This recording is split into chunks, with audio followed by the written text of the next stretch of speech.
कस्तो बनाएर पठाएको कस्तो भएर आयो साथीहरु। सो हेलो वेलकम छ मेरो आजको न्यू भिडियोमा। आशा छ तपाईहरु सन्चै हुनुहुन्छ होला र म पनि एकदमै सन्चै छु। म चाहिँ बिहान आफ्नो दैनिक काम गरे, फ्रेश भए, त्यसपछि नास्ता खाएर किचनतिर गए।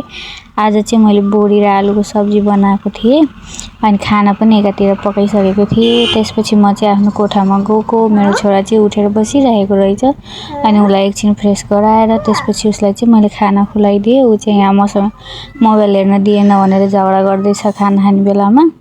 अनि उलाई चाहिँ जसोतसो खाना खुलाएर मैले चाहिँ उसलाई रेडी गराइदिए स्कुल जानको लागि। उसलाई स्कुल पठाएर हामी चाहिँ खाना खान बसिरहेको थियौं। अनि त्यसपछि पानी पर्यो बेस अनि मुसलधारे 1-2 घण्टा नै पर्यो होला। त्यतिखेरसम्म चाहिँ म आराम गरे। अनि त्यति भएपछि पानी बिदा भएपछि चाहिँ म चाहिँ लागे आफ्नो भाँडाहरु मार्नतिर। यति भाँडा चाहिँ थियो, धेरै त थिएन अनि फेरि पानी पर्ला जस्तो गरेको थियो। त्यही भएर मैले चाहिँ छिटो माजे अनि भित्र गएर ग्यासहरु सफा गरे अनि झाडु पनि लगाए। मेरो बाबु चाहिँ स्कुलबाट आउने बेला भइसकेको थियो अनि उलाई ड्याडीले लिएर आइदिनु भयो।